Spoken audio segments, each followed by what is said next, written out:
Imagine waking up tomorrow and deciding that you aren't an accountant, a student, or a barista, but a legendary knight in shining armor. Everyone laughs at you, they call you crazy, but you see a world of magic and giants where everyone else just sees windmills and dust. Is it insanity, or is it the only way to actually live a meaningful life? Today we're diving into the book that invented the modern novel and changed how we see reality forever. Hey everyone, today we are tackling a heavyweight. It's widely considered the greatest work of fiction ever written, Don Quixote by Miguel de Cervantes. Now, I know what you're thinking. Isn't that the old book about the guy hitting windmills? Yes, but it is so much more than that. Written in the early 1600s, this story has survived for over 400 years because it speaks to a fundamental human struggle, the gap between who we are and who we want to be. Whether you're a dreamer feeling stuck in a boring 9-to-5 or a creator trying to build something impossible, this book is your manifesto.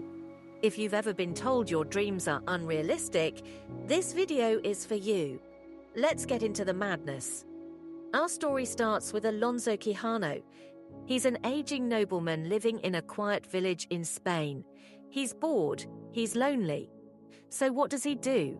He reads thousands of books about chivalry, knights and dragons, until his brain literally dries up from lack of sleep. He decides the world is too grey, too boring. He renames himself Don Quixote de la Mancha, polishes some rusty old armor, and sets out on a skinny, tired horse named Rocinante to bring justice to the world. Here is the first big lesson. Quixote didn't just want to read stories, he wanted to be the story. Cervantes writes, in short, he so immersed himself in those romances that he spent whole nights reading from sunset to sunrise. And thus, from little sleep and much reading, his brain dried up and he lost his wits. Miguel de Cervantes. He wasn't just crazy, he was choosing a different reality. Quixote knows a knight needs two things, a squire and a lady to love. He recruits a simple farmer named Sancho Panza by promising him governorship of an island. Sancho is the realist. He's motivated by food and money. Quixote is the idealist. He's motivated by glory and virtue. Then comes the most famous scene in literature. Quixote sees 30 or 40 massive giants in the distance. Sancho looks and says, Master, those are just windmills." Quixote doesn't listen. He charges. He gets caught in the sails and thrown across the field. When he wakes up, does he admit he was wrong? No. He claims an evil sorcerer turned the giants into windmills at the last second just to rob him of his victory. This is a recurring theme. When reality doesn't match his vision, he adjusts reality to fit his dream. It's hilarious, but it's also a bit inspiring, isn't it? As the duo travels, the adventures get more absurd. Quixote attacks a flock of sheep because he thinks they're a rival army. He frees a group of criminals who then turn around and beat him up. But here's where the book gets deep. The world treats Quixote with absolute cruelty. People mock him, kick out his teeth, and play cruel pranks on him just for a laugh.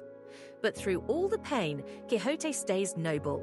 He speaks with eloquence. He treats everyone, even prostitutes and beggars, with the respect due to kings and queens.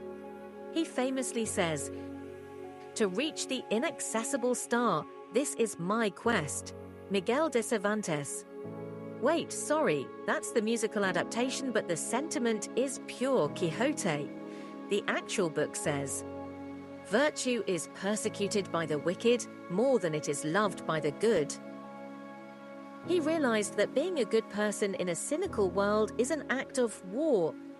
This is my favorite part of the book. Over time, something weird happens. Sancho Panza, the realist, starts to believe in the magic. He starts talking like a knight. He becomes Quixoteized. Meanwhile, Quixote, battered and bruised, starts to see the world for what it really is. He becomes Sanchoized. They influence each other. It shows that we need both. You need the dream to move forward, but you need the Sancho in you to keep your feet on the ground so you don't starve. By part 2 of the book, written 10 years later, Quixote is actually famous because people have read part 1. It's metafiction before that was even a thing. People recognize him and play along with his delusions, which is actually more heartbreaking than when they fought him. Eventually, Quixote is defeated in a duel and forced to return home. The spell breaks. On his deathbed, he regains his sanity. He apologizes for his madness. He dies as Alonso Quijano the Good. It's a sad ending because in regaining his sanity, he loses his spark. The world became grey again and he couldn't survive in it. His death proves that sometimes the delusion is what keeps us alive. So, what can we take away from this 1,000-page masterpiece? Here are the 6 big lessons. Define your own identity. Don't let the world tell you who you are. Quixote chose his name and his mission. Persistence is a superpower. He got knocked down in every single chapter, but he always got back up. The power of perspective. We don't see the world as it is, we see it as we are. Find your Sancho.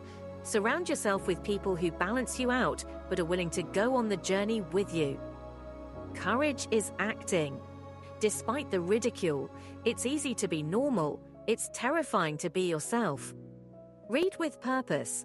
Books shouldn't just be a distraction, they should change how you interact with the world. For me, Don Quixote is a mirror. Some days I feel like Sancho, just trying to get through the day and pay the bills. Other days, I'm Quixote, launching a new project that everyone thinks is crazy. What surprised me most was how funny the book still is. The physical comedy is like an old sitcom, but the underlying sadness hits you when you least expect it. My biggest criticism, it's long, it loops, but that's the point. Life is a long loop of trials and errors. The real-life application.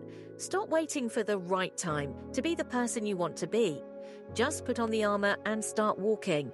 Even if you hit a windmill, at least you were moving. Don Quixote reminds us that sanity can sometimes be a cage and madness can be a form of freedom. But I want to hear from you. Are you more of a Quixote, a dreamer who shoots for the stars, or are you a Sancho, practical, grounded, and realistic? Let me know in the comments below. If you enjoyed this deep dive into the world's first modern novel, hit that like button. It really helps the channel. And if you want to master the world's greatest books without spending years reading them, subscribe and hit the bell. Until next time, keep dreaming, even if they call you crazy. See ya!